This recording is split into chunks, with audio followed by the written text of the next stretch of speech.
Hello and welcome to the regular business meeting for the District of Squamish for Tuesday, December 19th, 2023. As always, we're gathered to do our work today on the traditional and unceded territory of the Squamish Nation. Please be advised that this council meeting is being live streamed, recorded, and will be available to the public to view on the District of Squamish website following the meeting. If you have concerns, please notify the corporate officer present at the meeting. Can I have someone move adoption of the agenda, please? Moved by Councillor French, second by Councillor Stoner. All in favor? Any opposed? Motion carries. Thank you. We have no delegations or proclamations today. Consideration of unscheduled public attendance. This is where if a member of the public has a matter that is urgent of nature and can't wait until the next business meeting, this would be an opportunity to request it be discussed today. Seeing none. Moving along, we have no public hearings, no timed items. We're on to our consent agenda. Council's, I'd be looking for a motion to receive the consent agenda. Is there anyone want to pull anything or? No, could I have someone move? Moved by Councillor French, second by Councillor Stoner. All in favor? Any opposed? Motion carries. Thank you. So now we're on to bylaws, and we have many adoptions to do tonight. So first, we have the District of Squamish 2024 to 2028 5-year financial plan, bylaw number 3025/2023. And I would like to move that if there's a seconder. Seconded by Councillor Hamilton. I'll be very brief to this. This is likely the only adoption I'll speak to.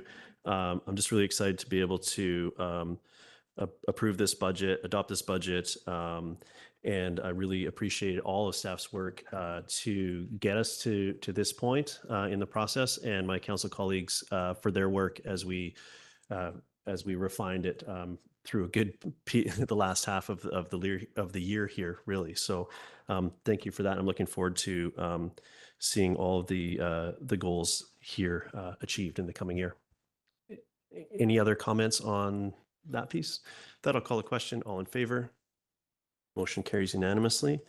Thank you. Next, we have the District of Squamish Rehabilitation Replacement Reserve Sewer Bylaw number 2348/2014, Amendment Bylaw 3022/2023. Moved by Councillor French, second by Councillor Hamilton. All in favor? Any opposed? That was a late in favor, Councillor Pettingill, just to be clear. Okay, thank you. Next, we're on to District of Squamish Rehabilitation and Replacement Reserve Water Bylaw number 2347/2014. This is Amendment Bylaw 3023/2023. Moved by Councillor Hamilton, second by Councillor Stoner. All in favor? Any opposed? Motion carries. Thank you. Next, we have District of Squamish Rehabilitation and Replacement Reserve General Bylaw 2346/2014. This is Amendment Bylaw number 3024/2023. Moved by Councillor Stoner, second by Councillor French. All in favor? Motion carries unanimously. Thank you. Next, we have District of Squamish Fees and Charges Bylaw number 2012/2007. Amendment Bylaw 3026/2023. This is our 2024 utility rates bylaw. Moved by Councillor Stoner, second by Councillor Hamilton. All in favor? Motion carries. Thank you.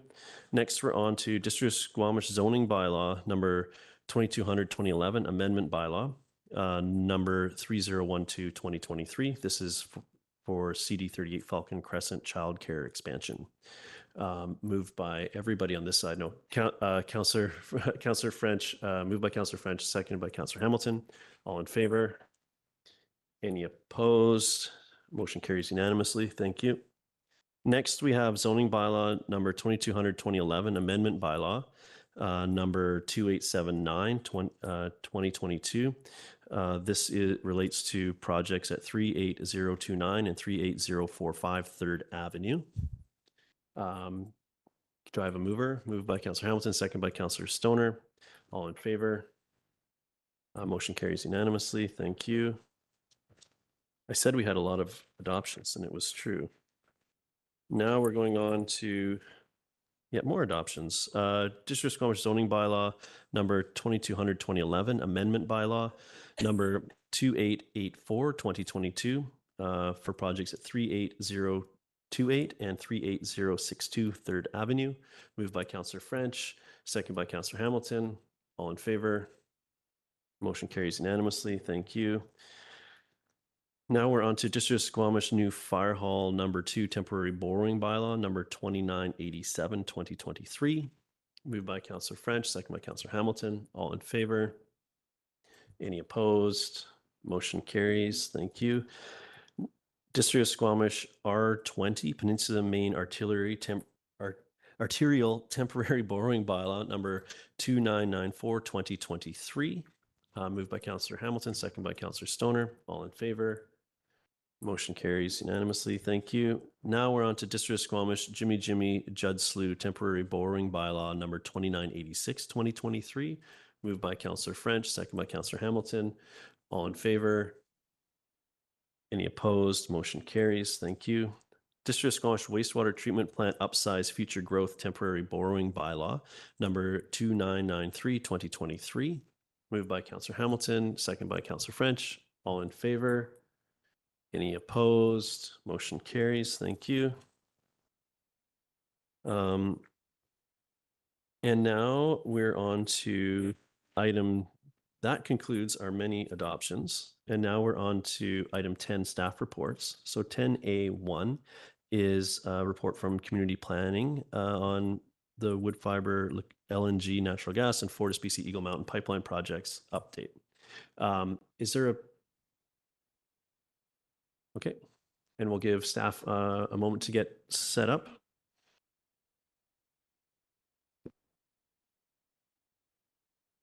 And just for those that are either in the gallery or tuning in online, this is an update for information for from our staff to council and the community on the ongoing work being done by the wood fiber LNG folks and the folks from FortisBC.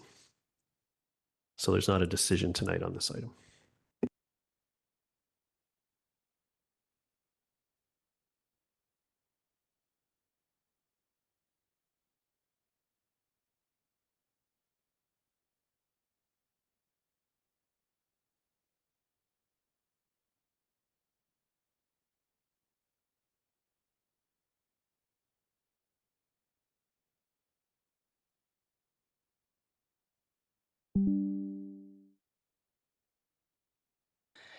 Good evening, Council. My name is Julie Vengi and I am the General Manager for Community Development. I'm joined this evening by Frisch Prahalad, Planner for the Industrial Projects team. We also have Jonas Veliniskas, the Senior Director of Community Development, and online should be Sarah Bailey, our Director of Engineering as well.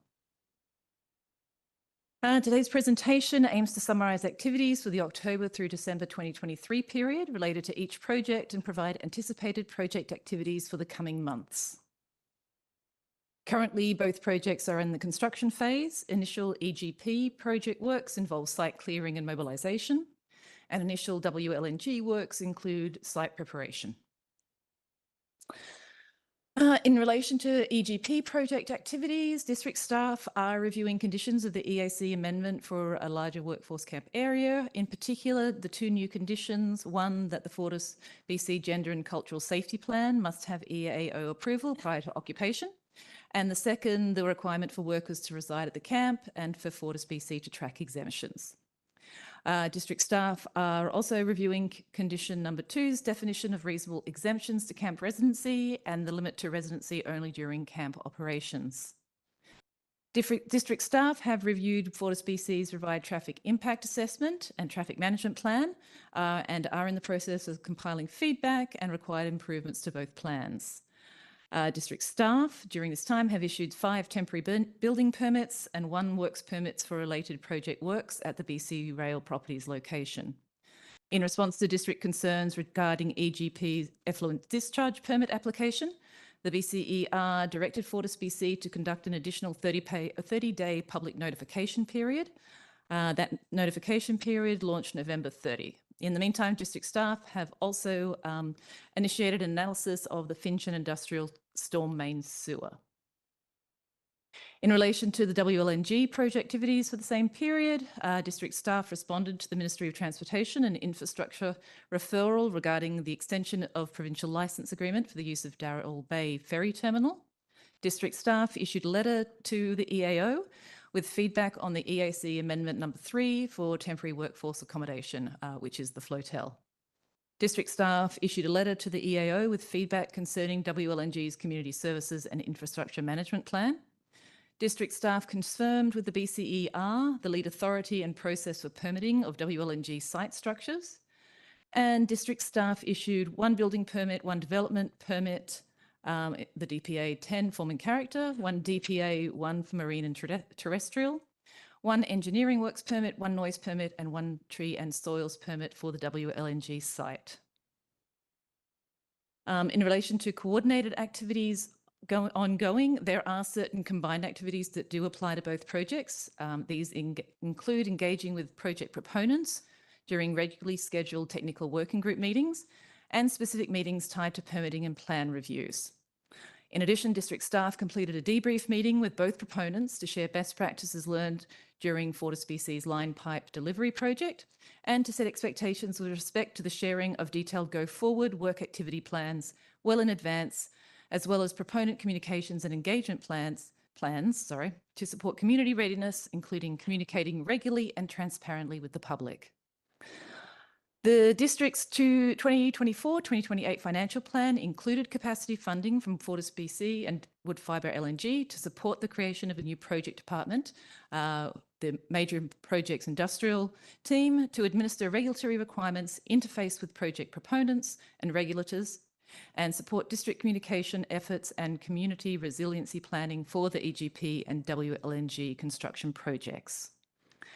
This new department ensures that there is capacity for technical review of permits, community readiness and communications, community safety and emergency management plans without impacting district priorities or current work streams, and in alignment with district commitment and legislative requirements to provide equitable service levels for all businesses and residents. FortisBC has signed an agreement for the construction period. WLNG has signed a letter of commitment and paid for 9 months in advance. We are working to complete the agreement with LNG for the entire construction period. Now on to the anticipated activities in the January to March period. As noted earlier, district staff had reviewed the traffic impact assessment and traffic management plan, this is Fortis's, and are compiling feedback and require improvements to both plans. These pieces are critical for review of the TUP for the laydown yard and work camp.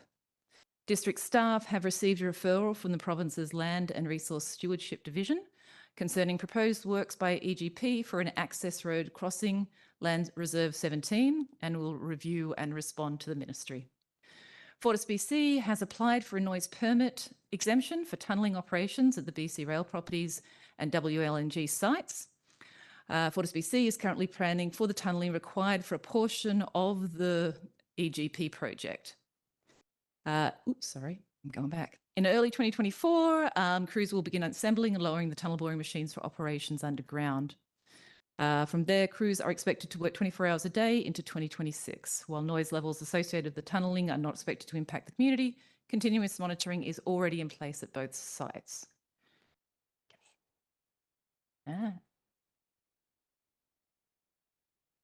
Sorry, my screen isn't moving with me. Where are we? Upcoming project activities also continue to include district staff review of related management plans with feedback provided to the EAO and proponents, processing of related permit applications, including related TUPs, and general organisational and administrative processes. Upcoming project activities on the WLNG side include staff review of related management plans, feedback provided to the EAO and the proponents, the processing of related permit applications, including the related TUP, and general organisational and administrative processes. At this time, I'd like to hand it back to Mayor for Council's questions and or comments, and various staff are on hand to respond to questions on specific topics. Thank you very much for the update. There's a lot there's a lot there. So, Council, again, this is for information. So if we have points of clarity or anything, we're not driving towards a decision on any one of those items tonight. Just to be clear, Councillor Pettingill. Yeah, getting a lot of public interest on the temporary use permit process. And, I know ultimately part of this will come down to a council decision, but do we have any more detail at this point on what the process would be for some sort of public, we've talked about different things, but public engagement or presentation or, the path to decision, like is it a 3-meeting process or do we know that or when would we be able to let the public know what we're thinking there? I'm going to go ahead and take that one, as I feel that that part of the process comes to through sort of agenda planning, which would be up to myself and the acting mayor is included in that monthly. Once we have a communication from our staff that the application is ready to be discussed, the next step will be a public piece, very akin to a public hearing on the matter, and then I would expect depending on how that goes and the both from a public feedback perspective and from a content of the application, the decision, then a vote would happen shortly thereafter, like the following week or perhaps 2 weeks between, depending is the rough timeline. But the first step is getting is ensuring that the proponent has their application really complete and addressed fulsomely the concerns we've had and both council and staff have raised so far. And there will be lots of, one of the concerns I've had questions around this as well, understandably from the community. And there will be more than the normal sort of notification for when that's going to happen. So there'll be lots of promotion in advance for that. And we anticipate needing a larger facility and to secure to have those discussions as well. So there'll be a little bit more of a runway than a normal council process for that public piece. Does that answer your question fulsomely enough? 90%. The one thing is that applicable to both the wood fiber and Fortis TUPs, or is that do we plan a different process possibly around wood fiber? I would say that we at this point that's been for the Fortis pieces, and the wood fiber pieces just aren't as far along. And we'll take the learning from the first process and see if there's any lessons to apply to the WLNG process. That's my take. I don't know if staff has any reply to that last 10% question. No, that is correct. Do you have any further questions? Okay, go ahead, Councillor Stoner. Yeah, thank you. Through the chair on this. I appreciate that. I think we're still waiting on some information from the proponent in terms of filling out those TUP applications. There had been some previous discussion that it was going to come in Q4 of 2023 and then January of 2024. I'm just wondering if staff have any update on that timeline that we might be able to anticipate, or if it's still just kind of question mark.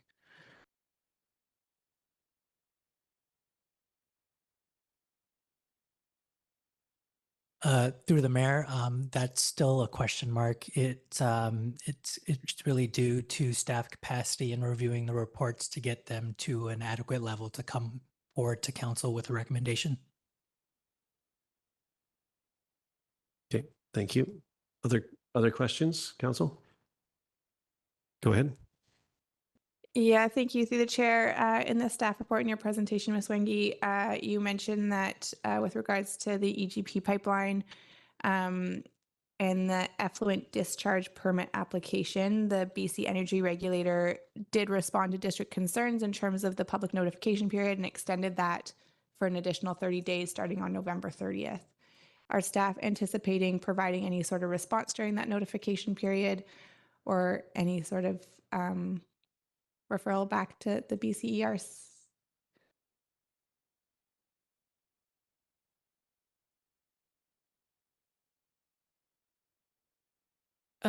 My understanding is that we were going to, so that initial period of time is over, so the month of December. At the moment, in terms of specific feedback, no, we don't have that collated, but I believe that we were going to respond back to the BCER and request an additional time period, considering it was, well, that notification period is now over what is a break for quite a few people. That's encouraging to hear that that's on your radar. I feel like that continues to be a consistent piece of feedback that we provide, that their timing for notification and chances for public engagement are subpar at best. So thank you for that. Thank you. I see your hand, Councillor Pettingill. I'm just going to go around and see if there's anyone that hasn't spoken yet that would like to have any questions. Okay, go ahead, Councillor Pettingill.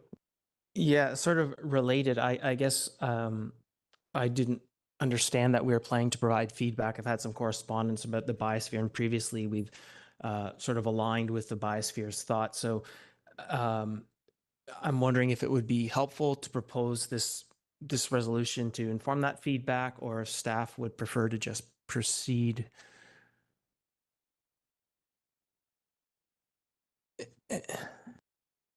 Through the chair, staff are comfortable proceeding as planned, unless there's any other direction.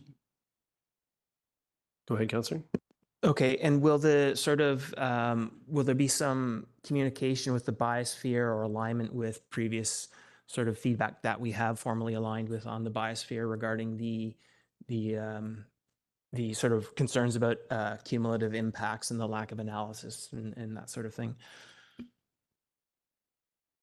Ms. Glendale.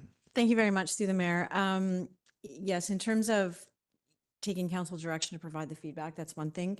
If you want, I heard words like formal alignment with, then I would prefer a motion from council that that's what they would like in terms of the biospheres particularly, so that we have that on record that council passed that motion.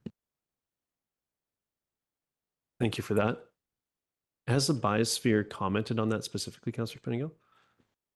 Yeah, well, I reached out to them to find out where they were on the process, because we're on a holiday timeline and so on. And the response I got back, and I did forward council the correspondence I've had with the biosphere, is that they will be providing feedback aligned with what they've said with the other effluent permits, and basically raising concern about the lack of cumulative analysis on all this different effluents going into the biosphere. And so they have those concerns, and they will be submitting that. And the ED of the biosphere sort of gave me the okay to quote her that they would be providing that feedback to the process, but they just haven't written it yet, and they still have another couple weeks to get that in. So I'd look to staff to see if council wanted to provide direction. Is there a sort of touch point on the horizon for that, or is this the opportunity, given that we're not going to have? I heard earlier that we were going to be asking for an extension to provide that feedback. So I'm just curious how much this point we need to consider at this point in time.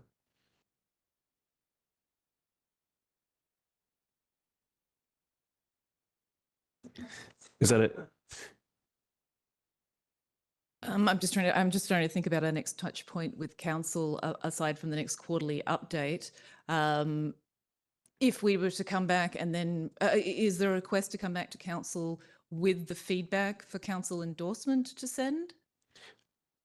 I was sort of what I was looking for was if there was a set touch point for this. Is the plan, if we get an extension to provide comment, would council see that comment? Would you like direction at this meeting? I don't know if everyone around the table has researched this particular piece enough to provide that comment. That gives me some pause.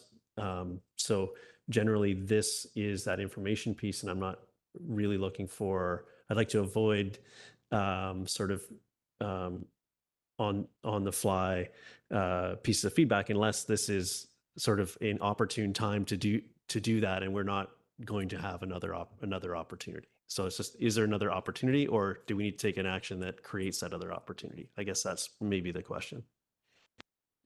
Should council request it? Yes, certainly staff can come back to provide the draft feedback from staff so that council can then provide their input. Councillor Pettingill? Yeah, if we are asking for an extension, we'll have a chance to sort of put our weight behind the feedback, I think is my interest. I'm fine with that. I just didn't, from what I understand, the comment period closes at the end of December. I didn't want to miss that window. As long as we have a window, I don't have to put forward the resolution today. Okay, I think the desire to have council see that feedback and sign off on that feedback is what I'm hearing. So I'd prefer to. Oh, go ahead, Councillor Stoner. Sorry, just for clarity, I think that's if an extension is granted. Like, I think the first step here is we put in a request for an extension. If the extension is granted, then we can cross that bridge when we grant to it. Fair enough. If the extension is granted, I would like to see the feedback come back to council for endorsement prior to it being submitted. And that's a motion. If there's a seconder, second by Councillor Hamilton. Yeah, thank you for highlighting this. I think this whole challenge around the timing of these opportunities to provide feedback is incredibly challenging, and even though this process has had an extension, it wasn't a very useful one, and I think it's wholly appropriate we ask for that extension. And should that be granted, as I believe it should, then I look forward to formalizing our feedback as a group. Any other comments? Seeing none, I'll call the question. All in favor? Any opposed? Motion carries. Thank you. Do you have any other questions for our staff when we have them on this? Seeing none, looking for a move receipt. Moved by Councillor Stoner, second by Councillor Hamilton. Any comments? Nope. All in favor? Any opposed? Motion carries. Thank you very much for compiling all that and reporting out for us. Thank you. So next we're on to item 10B under community services, Brennan Park Recreation Center Phase 1 work and construction agreement. It'll take us just a minute to get the appropriate staff loaded up.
Okay, I'll turn it over to staff to introduce themselves and the subject.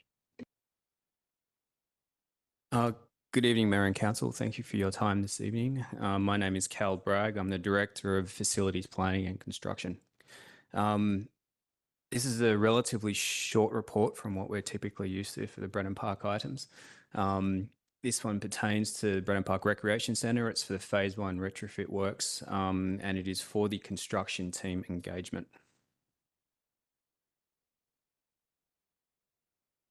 So the objective is to obtain council endorsement for this Phase 1 work. And what we're looking for is endorsement for the contract with the project team, and that contract is called the IPD contract, which is known as the Integrated Project Delivery Contract. So a little bit of background here, and I'll go into the actual costs and the numbers of the project in the next slides, but this grant that's been provided is from the grantor. They'll be giving $11.8 million on this project here, and it's through a grant called the Green and Inclusive Community Buildings, and we know this is the GICB grant. In October this year, Council has endorsed already the validation report, and what the validation report was the scope and cost of the project, and it was also very close to a Class A costing for the project.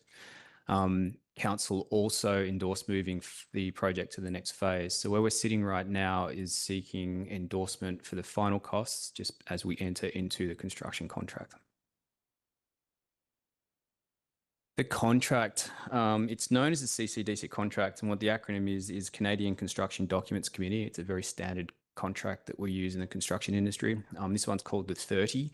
And it specifically pertains to IPD, which is the engagement process we have for Brennan Park.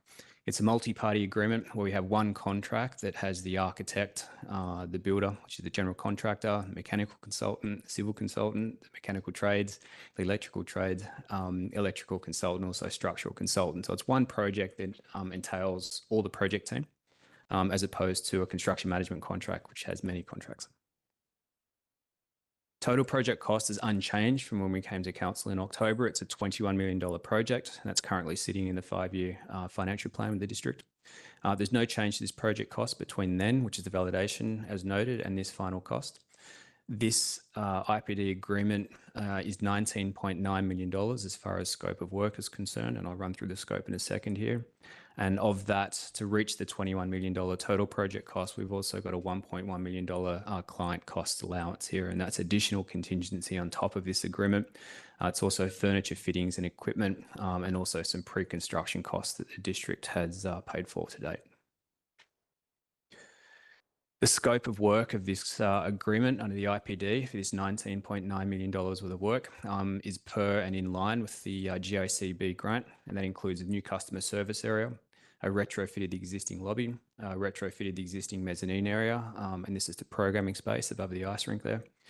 New elevated access this mezzanine area, retrofit, which is a minor upgrade to the existing ice rink change rooms, retrofit of the existing ice rink wall and roof insulation. We've had to add the wall insulation in per the grant recently. The retrofit of the existing ice rink pool and energy recovery system, and this is to drive down the greenhouse gas emissions and energy costs of Brennan Park. And also there's an allowance within this $19.9 million. There's a risk register and also contingency. So we have some layers of contingency in this project. As noted, it's a short report to the point here, and here's the recommendation. Would you like me to read the recommendation out, or I can turn it over?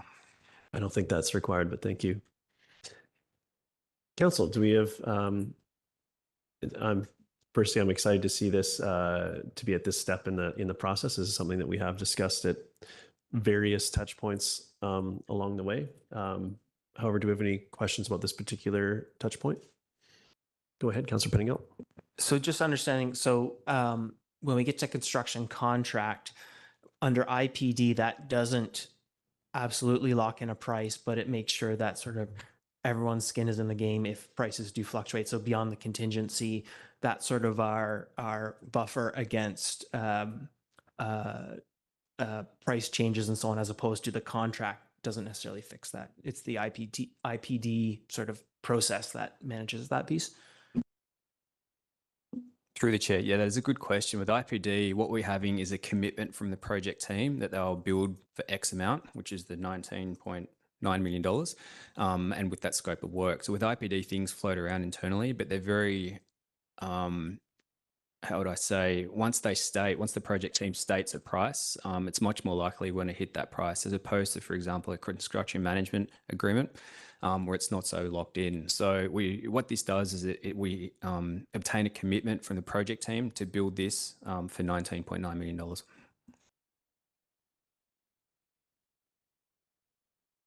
Any other questions, council? I'll just venture one here. And could you speak to our success, or has this process been used in other pieces of our real estate facilities master plan implementation? And can you just speak to the successes therein, or challenges that led to this recommendation? Through the chair, this is a relatively new construction or contract process. The fact that the CCDC has created one, which has created a standardized construction document for the Canadian construction industry, does show that there is a want and a need for this type of project. So what the IPD does is it allows everyone to have some skin in the game. The district has looked at this. This is our second project that we've proposed as IPD. The first one was a fire hall number 2. We're about 76, 77% complete on that project at the moment, and we're running on time, on budget. So we know we have success so far with the first project that's almost finished, and that's why we're proposing this as an IPD process. Again, these are very good for government projects, they're very good for retrofit projects, and they're very good for an existing renovation project. So the IPD system actually sits Brennan Park quite nicely. Thank you. Councillor Hamilton. If there's no other questions, yeah, I'll move the staff recommendation. Thank you. Seconded by Councillor Stoner. Would you like to speak to it? I was really impressed with the level of detail that went into the IPD report that came to council several weeks ago. And I sincerely hope this process of planning our projects very carefully and making sure that we have partners who all have both a financial obligation and consequences if things go different from plan, keeps us on track. So thank you very much for all the preliminary work going into this. I look forward to seeing it get moving. Thanks. Thank you, Councillor Stoner. Yeah, I too will support the motion on the floor. I think that this is a good approach going forward and appreciate the amount of detail that came forward in the validation report a few weeks ago. It gives me great confidence that there's been good due diligence on the amount of work that needs to go in to make this project happen. It's not going to be easy doing retrofit of an existing building. That is one of our most beloved components of our community. But the community charter that is presented through the IPD, I think, helps to highlight some of the challenges and the commitment of all project partners to make it work. As Mr. Bragg mentioned, IPD is maybe a newer concept from this side, but I do want to recognize that Mr. Bragg was actually recently at an international conference speaking about our experience and some of the successes that we've had. So just want to appreciate staff for the amount of innovation that they've brought to trying to get all of our facilities and master plan projects delivered on time, on budget, as best we can. Thank you. Thank you. Other comments? Yeah, I'm speaking in support of the motion. I'm really excited. We're sitting here tonight talking about $20 million investment at Brennan Park. I think this has been a long time coming, and I know that there's been a lot of work from a lot of staff and previous councils really to position us to this point, and I'm excited to see physical changes coming to Brennan Park, and to be able to share essentially the hard work that has been happening behind the scenes to get us here. So I'm really excited about this, and I appreciate the approach. So thank you so much for bringing for all your work on this, and for everyone involved in getting us to this point. I'll call the question. All in favor?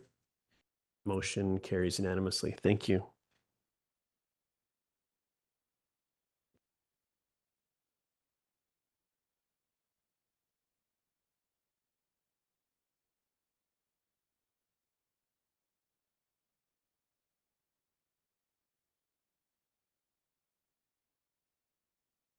Are we on? Yeah, yeah. It's the same. I was waiting for it always takes a second for staff to load it up. So we're on to the next item. Do you have a presentation for the next item? That's where the space. You see where I was? Yeah. All right.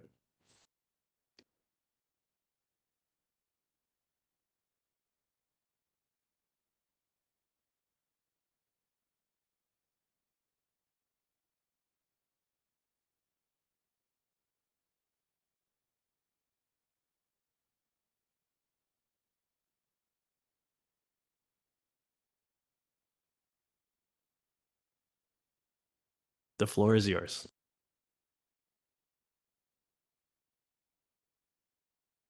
Thank you, Mayor and Council. Again, this is the next council report on Brennan Park Recreation Centre. This one is a focus on the phase 2, additional continuing the retrofit works, sorry. And this one pertains to the next grant that we have under application currently, and it's finalising this grant. This grant is called the Canadian Investing in Infrastructure Program. I missed that in the heading there. And it's the application that we need to finalise at the moment. So the objective is to obtain council or continued endorsement to support the district on the existing application here. And just to note, this is another relatively straightforward and quick report. So a little bit of background. Staff, and for note here, staff previously referred to this grant as a Clean BC grant. We're now referring to this as the ICIP grant moving forward. In May 2022 last year, staff applied for this grant, and it was for retrofit works there at Brennan Park. I'll get into the cost of this in a minute as well. In the last couple of months here, the grantor for the ICIP grant here has requested the district obtain council resolution supporting the existing application, and they've sought further information acknowledging that the district's source of funds, which is the delta of the project here. So they're requesting confirmation of $3.6 million that comes from the communities grant, the growing communities grant. And this was endorsed by council in the current 5-year financial plan, and it was amended in April 18, 2023. So some project information on this particular grant. So this scope of work, it's 100% sustainably focused. So this phase 2 work, as opposed to the grant 1, which is the GICB one, the GICB one was focused on both sustainability and also accessibility. So we're seeing some additional programs and additional work, such as the programming space and the mezzanine from the grant 1 work. Whereas what this one focuses on is literally 100% sustainability. So the scope of work under this ICIP grant is mainly envelope work. And that's to the auditorium and the aquatic centre. And what envelope work means is, in this particular instance, is upgrading of the exterior walls and windows. And the focus is to reduce greenhouse gas emissions. And that's the whole basis of obtaining this grant, why they're giving them out. The timing for this one, the works can start in 2024. The total project cost for this project is $14 million. Of this, $10.4 million is funded through the grantor, through the ICIP grant, from which this $3.6 million is funded from the district. The $14 million is also currently endorsed by council in the 5-year financial plan. This one is short and sweet, and this is the recommendation for it. So just an overview, the ICIP grantor has just requested confirmation of this $3.6 million that is coming from the Growing Communities grant. Thank you very much. Council, questions? Councilor Pettingill? Yeah, I may have missed something, and it's mostly curiosity, but the name change implies this has gone from a provincial grant to a federal grant. Is that the situation, or am I reading too much into the... Through the chair, I believe this one's a combination of both provincial and federal. Okay, any other questions on this? Moved by Councillor French, second by Councillor Hamilton. Would you like to speak to it? Thanks, Mayor. So the previous item, as exciting as that was, I think this is just as exciting. The fact that we've had a request for more information and a request for council endorsement suggests to me that there are some folks in the grant world who might be leaning towards sending this money our way. And this is a higher level of government investment that gets us a little bit closer to what I think our citizens really want, which is a new pool and a new ice arena. So without hesitation, I support this motion. Any other comments? I'll just spend, you want to go? Just briefly, we first applied for this grant in May of 2022. So I just want to thank staff for their continued effort to get through the process that is federal, provincial, joint granting formulas that are the best of types of gymnastics and acrobatics to get us to this point. So I am hopeful with Councillor French that this means we're getting close to the end. Thank you. I share that optimism that we're close to the end, and not just close to the end. We're close to the end of this process, leading to a positive outcome, which, if we're keeping score, which we are, would be $35 million investment coming for Brennan Park. So I think that's truly remarkable, and thank you for getting this getting us this far, and look forward to the announcement that this is successful. So thank you very much. I'll call the question. All in favor? Motion carries. Thank you. So next, we had no late agenda items. We had no correspondence action requested. No correspondence referred from the consent agenda for possibly the first time of the year. Approval of minutes referred from the consent agenda. We have nothing there. No business arising from the minutes. No committee minutes reports. Any notice of motion, council? Seeing none.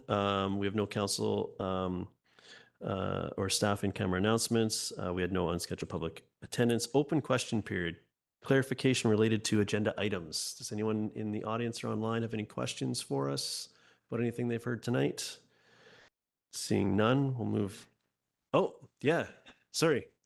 Mr. Fitchin, if you want to approach the podium and state your name and neighborhood or address, and yeah, go ahead. Spencer Fitchin, Garibaldi Highlands. A quick question about the new major industrial projects group. It's handling the wood fiber and Fortis types of applications. Apparently it's funded through several years by Fortis and wood fiber. I'm curious, within that funding, is there funding for peer review and to bring in experts to actually review the studies and reports that come into the district to support applications from those proponents? Would someone like to speak to, or who's best positioned to speak to this piece? Ms. Fengi. Through the chair. So the funding supports the district's response to referrals from provincial regulators, response to permit applications and the like, and where staff see that referrals or issues need to be referred on to consultants, it does provide the funding for that. Thank you. Any other questions? Okay. Council or staff announcements. Councilor Fetch. Thanks, Mayor. I wanted to acknowledge that the 48th Annual Seniors Christmas Dinner was held on Friday, December the 8th at the 55 Activity Center. Sold out dinner, and you were in attendance along with myself, and I had the honor of being the MC for the evening. We met the new Senior Society President, Marlene Russell. She shared some holiday greetings. There was a great dinner, some dancing, and holiday cheer. A good time was had by all. Thank you. Council, other updates? Councilor Penningill? Yeah, I just wanted to highlight two events in the last couple of weeks. And hopefully we didn't cover this one already, but I got a chance to walk through Squamish at dusk in Rose Park. And it was really neat to see the lights, and I just the thing I like about the holidays, I guess, are the lights. And so it was really cool to see that. And then they had some interactive displays with music, and yeah, it was really, really cool. And then yesterday, my partner treated me to tickets to the Squamish Academy of Music Winter Extravaganza at Eagle Eye Theater. And no, that was 2 days ago. Sorry, time's going fast. But fantastic performances, so many incredible, talented singers, and the choreography was amazing. So thank you to all the performers and the parents who supported. It was just a fantastic evening. Thank you. Councillor Stoner? Yeah, thank you. Lots of fun, festive things going on during the holiday season, but I just want to provide an update. There was a Squamish Regional District Board meeting last week. Director Pettingill, Director Herford, and myself were there. I think most notable to report back, and I won't speak too much about it because it is sitting at third reading, but the Tiger Bay development in South Britannia did receive third reading from the SLRD board. A number of amendments have been made over the process of that application. In particular, I think of note is that there is now a community amenity contribution of the amount of $5,000 per market residential unit that will be hopefully used to help cover either some gaps in the complete communities component of that development and or help support the delivery of community amenities that cannot be provided within Britannia Beach. So that I think is notable. Thanks. Thank you. Any other updates? Mine's brief this time around. Councillor French spoke about the Senior Center Society dinner. Was a great way to, I have to say, between the holiday parade, the week prior, and that, it was a great, really set the tone for the holidays, for the holiday season, and just gives me reason to reflect on just how wonderful our community is when we all come together. And I always wish that everyone would be as festive and open all year, but then it was great. So I'm really looking forward to being in the community through the holidays and soaking up the atmosphere. So just happy holidays to everyone out there, and I hope they get to spend some time with family and get a chance to relax and or get out and adventure in our beautiful playground we have here in Squamish. With that, I will look for termination. Goes to motion to terminate goes to Councillor Stoner. There might be a bit of competition going on over here. Seconded by Councillor Hamilton. All in favor? Any opposed? No one opposed. Motion carries. Thank you very much. I have to say that competition used to be more subtle. But thank you very much, everybody, and we'll see you next